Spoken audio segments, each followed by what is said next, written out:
have a quote here from Josh Schimmel, who was one of the scientists who went through that program, who says, scientists think that if they just dump out more information, other people will get it. But that's not true. As scientists, we need to do a better job communicating our stories. Think about communication as your job to sell the story and make it available to the reader.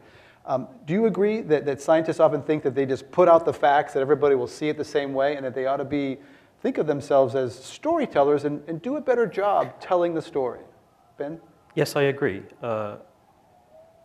When I started off as a climate scientist, I believed that if you did the best possible science, it would be good enough.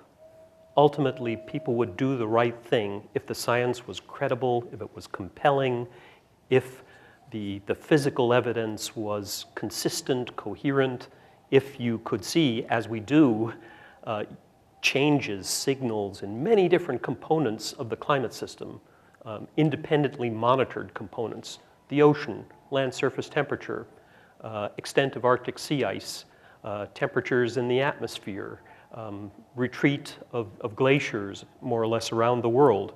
And if you could show that such changes were not consistent with our best understanding of natural forces alone, as we have done, that would be good enough. But it's not. It's been obvious over the last couple of years, the last year in particular, that even if the science is very compelling and credible, even if we have assessment reports from the Intergovernmental Panel on Climate Change, US National Academy of Sciences, US Climate Change Science Program, and they all say more or less the same thing. Natural causes alone can't explain what we're seeing. It's not enough.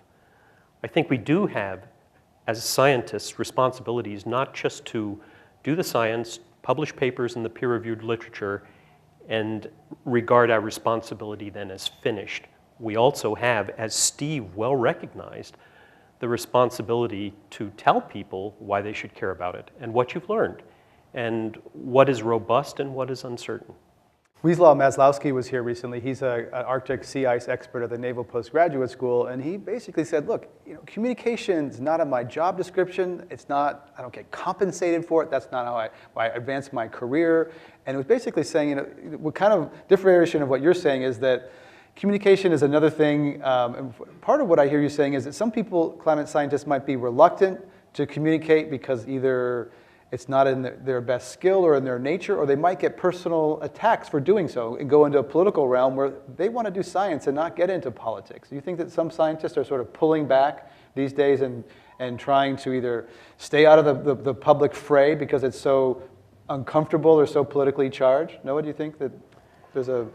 Well, I think there are certainly, there are many excellent scientists working in this area that do not communicate with the public. And by choice, they just don't do it? Well, whether they do, why they do or do not would be a question for each of them individually. I can say from my own personal experience that I feel that I have a responsibility to answer a question when I'm asked, and I think I have a responsibility as a citizen to, I certainly receive grants from taxpayers through funding agencies, and I'm a professor at university, and I feel that that's part of my responsibility as a citizen and as a faculty member.